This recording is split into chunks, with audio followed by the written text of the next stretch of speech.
Yeah, good morning everyone. This morning we are going to take the F350 out to the garage and we are going to do a engine oil and filter change, a fuel filter change, and also a vacuum pump repair. Come along, let's go. Hello and welcome to our channel. We're glad you're here. Today we're going to start working on the 2000 F350 with the 7.3 diesel in it. We're going to start with an oil change. Filter is located over here. Drain plug for the crankcase is there. That is a 3/4 socket. Pop that loose. I've already popped it loose, so it wasn't actually that loose on there. Pull the drain plug out and probably take a shower in 15 quarts of oil. Okay. Now I've also seen guys, which seems to be a good idea here, take a sharp object and poke a hole in the bottom of the filter. Let the oil drain out of that. So we're going to let that drain. It'll take a little while, and we are going to go up top for now and look at another issue. Okay, the issue we're going to look at while the oil's draining is the air conditioner and heater work on this hot and cold, but the only problem is it only blows out of the defroster and a little bit out of the heater ducts. So I knew there had to be a vacuum issue.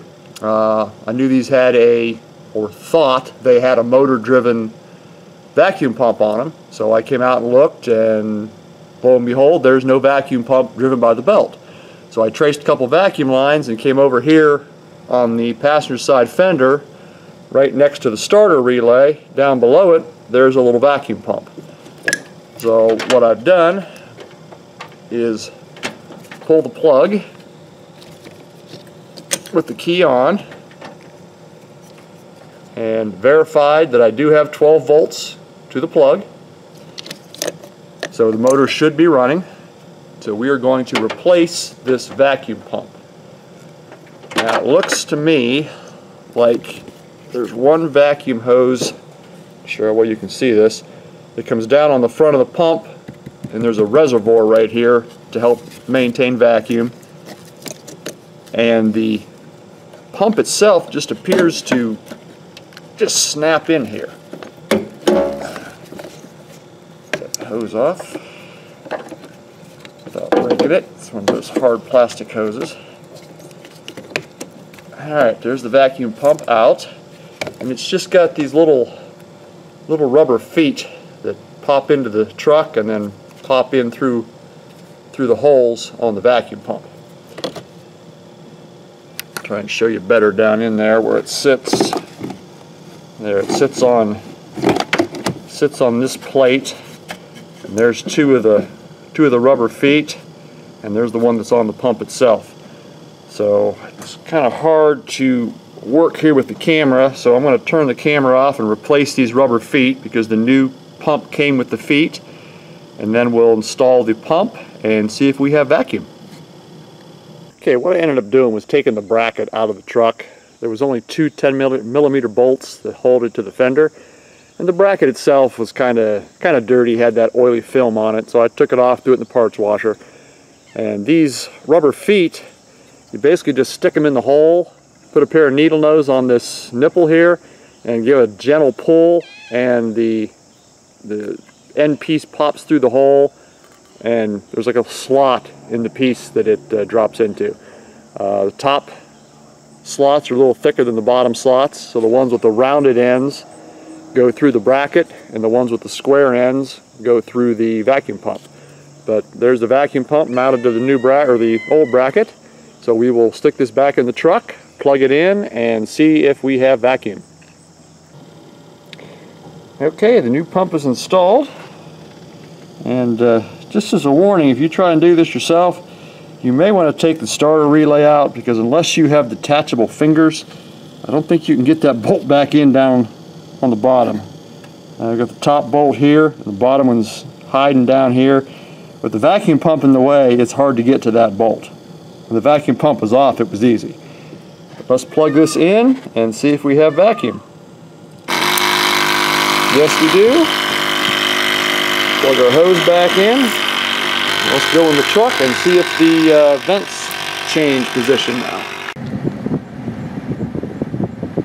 Okay, right now I have got air coming out of these dash vents, which has never happened before. So that definitely made a difference. And I want to show you something neat behind the dashboard. This rod here controls the heater door. If I put this on heat, you can see that lifting up down there. Now if you remember earlier, I said I had air coming out of the heat a little bit and the defrosters only. Now normally when these fail, you only get air out of the defroster. But somebody, previous owner, figured out that if you take a couple rocks, get it out of there.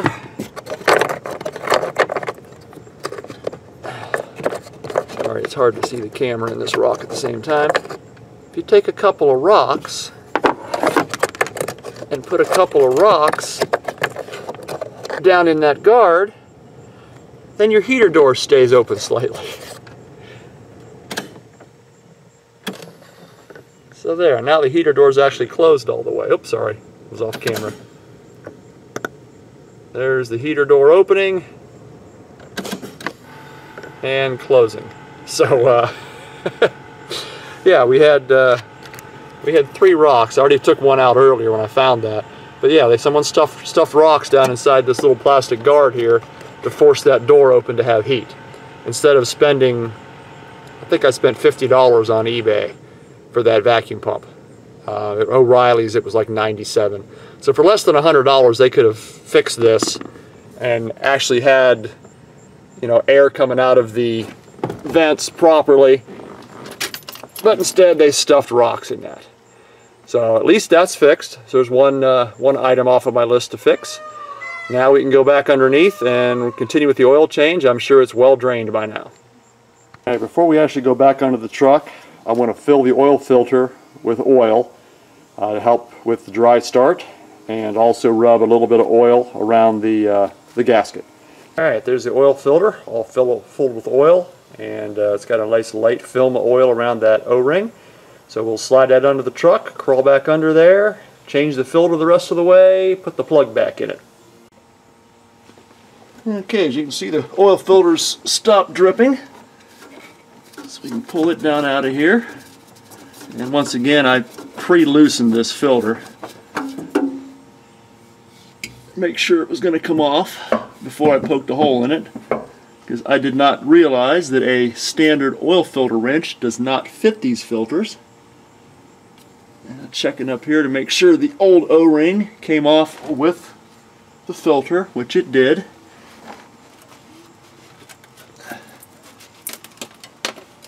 Wipe off the filter housing where the new filter goes, so there's no dirt on that. Now this filter ought to be interesting because it took about 1.5 quarts of oil to fill it up, so I'm sure it's not going to be light.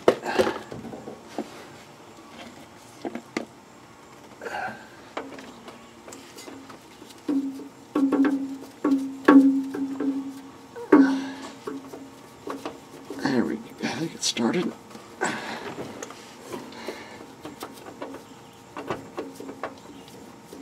There we go. That thing's heavy.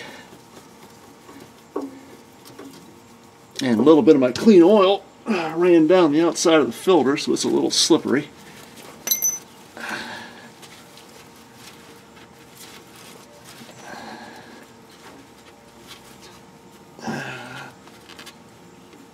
I'll get that a little more tightened in a minute. The drain plug back out.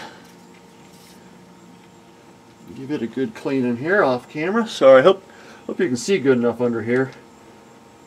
I don't have a lift or anything, so I'm just doing this on the garage floor. And of course there's no lighting in the garage, so it's not very light, except for the trouble light I got under here with me.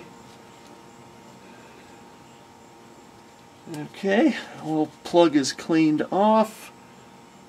Looks like there's a magnet on the bottom of that plug to catch debris, and there wasn't hardly anything on it, which of course is a good sign.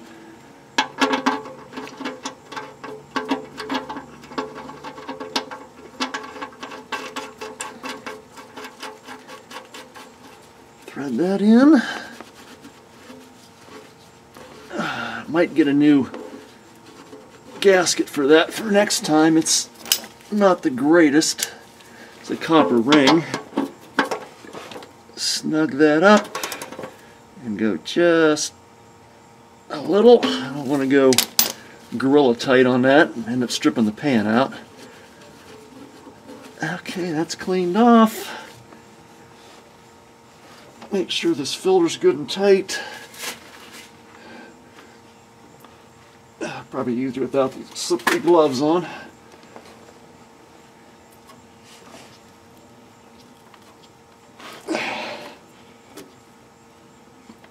A little inconvenient how close this thing is to the pan here on the bottom. Okay, that's as tight as I can get it by hand. So that should complete us under here.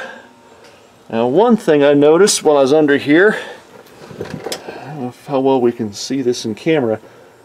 That's how wet the frame is right over here. If I can get it on camera or not. The blue piece, that little blue barrel looking piece up there, is the bottom of the Hydro Boost unit, and it looks like that oil is dripping out of the Hydro Boost, because there's right on the left of that blue barrel there's a black piece that's all dirty. It's supposed to be aluminum. There is a drip of oil hanging on that. I'm not sure how well you can see that in the camera. And then the silver rod underneath that is the steering shaft. It's all covered in oil, and then this frame is wet. So it looks like my Hydro Boost unit's leaking a little bit. Brakes work great, so it's not real bad yet, but that's definitely something I'm going to have to get replaced, because the last thing I want to do is not have power brakes on this monstrosity. So we'll go ahead and move back up and continue with this oil change. Next thing I'm going to do up top up here is suck the oil out of the high pressure oil pump reservoir. Take this plug out of the top. I believe it was a 1/4 inch, 3/16 Allen head. Pull that plug out. Now I will take this vacuum tube, stick it down in there. Now this is a preliminary vacuum unit I just made. It's not the greatest. I've got a vacuum tube that goes into this peanut butter can and goes down to an old air conditioning vacuum pump. It works. The only problem is this can crushes when I use the vacuum. But I will vacuum the oil out of that high pressure oil pump reservoir into this peanut butter jar, and then I'll dump that and put fresh oil in there and an additive. There's the oil coming in.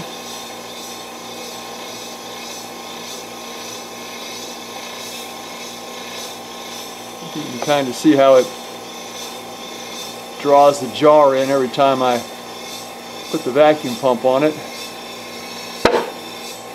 And as long as I just keep doing this gentle.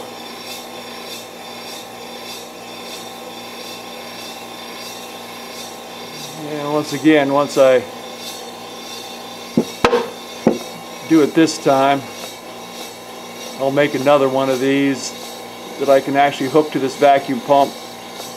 I'll have a glass jar on it, maybe hold a little more capacity, and then I won't have to do it this way. Originally bought a little hand pump to do this with, but this jar leaks vacuum a little, so it won't draw enough to suck the oil out. And you're squeezing the hand, and you can hear it hissing as it leaks a little. But it's drawing it right out of there.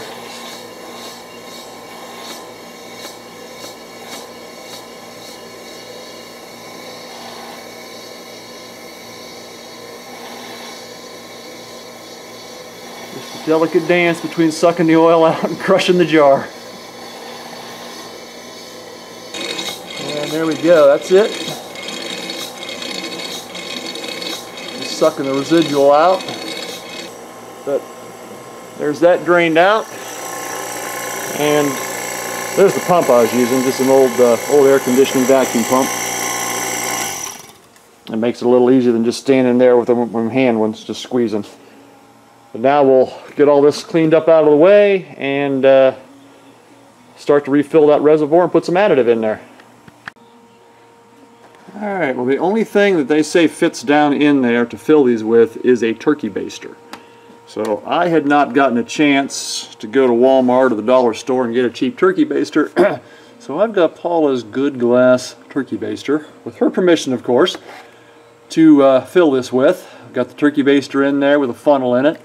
And what I'm going to do is add about a half of this bottle of arch oil friction modifier.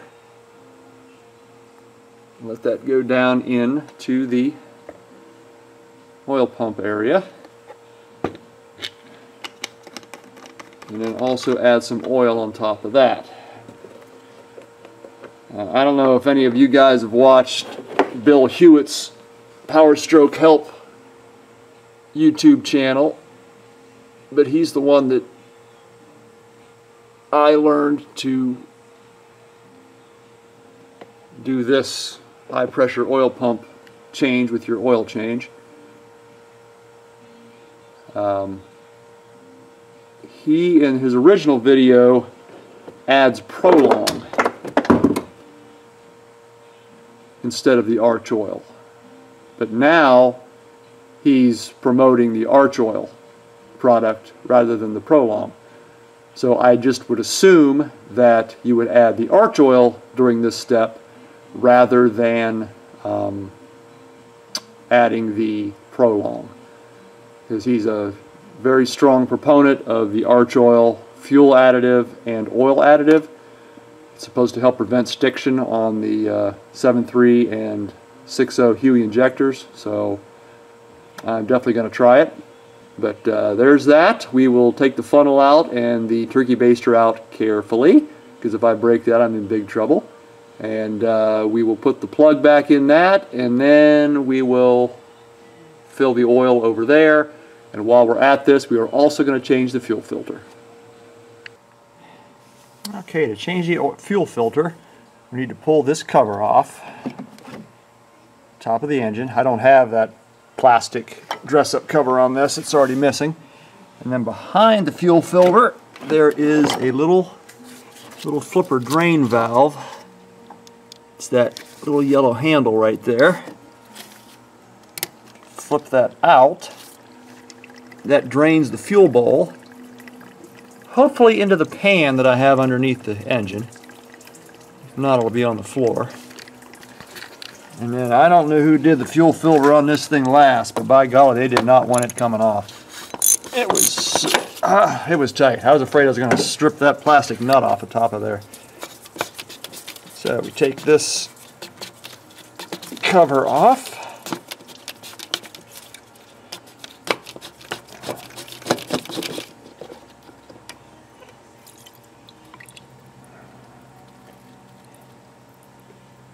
Let that drain a minute, and as you can see,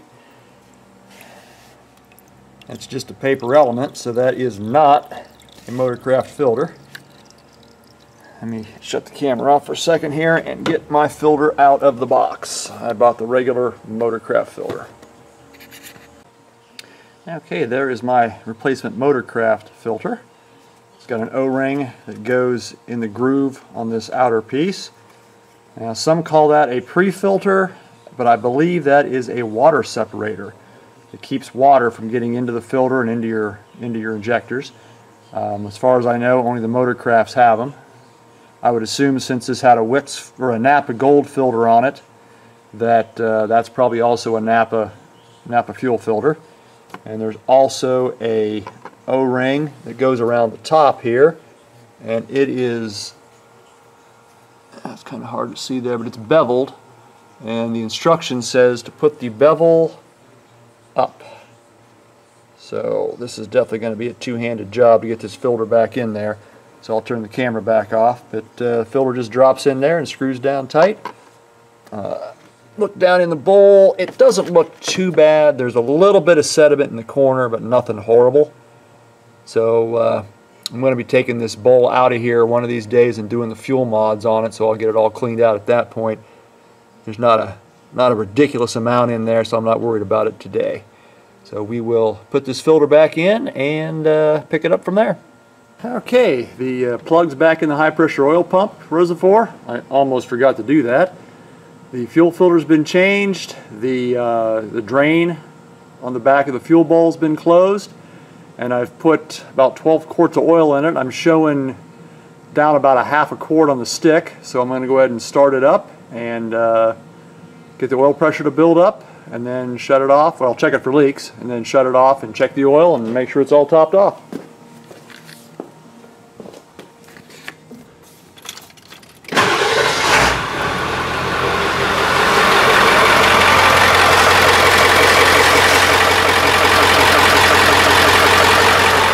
No leaks underneath.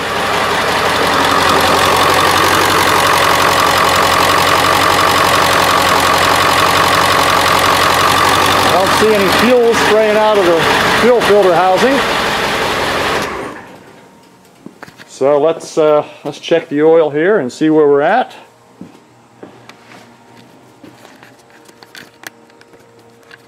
Apologize for this little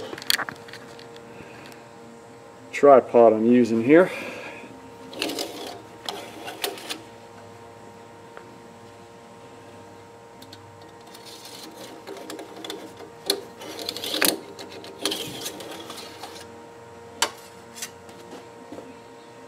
Okay, that puts us down about maybe a quart and a half, 2 quarts. We're just barely on the stick.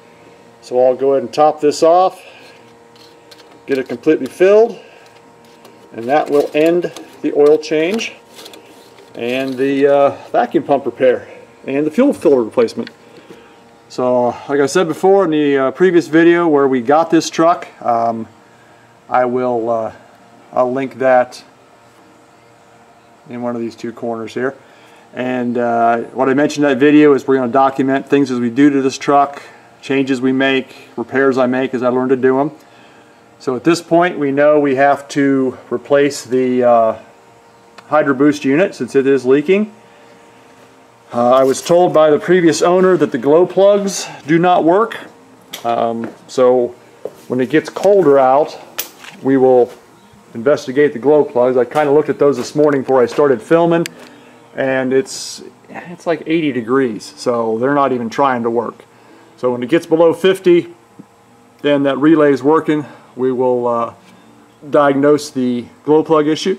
I also have an ABS light that's on.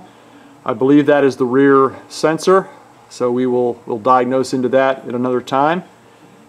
But at least I know the oil is now changed and the additives are in, the arch oil additives, and also in the fuel.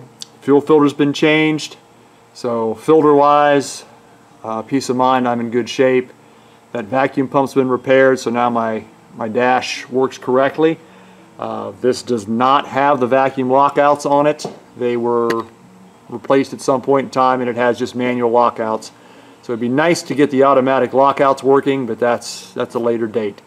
So we'll end this video there. The oil change and fuel filter change and vacuum pump change on the 2000 F350 7.3 liter. Thanks for watching. Please subscribe. Appreciate a thumbs up.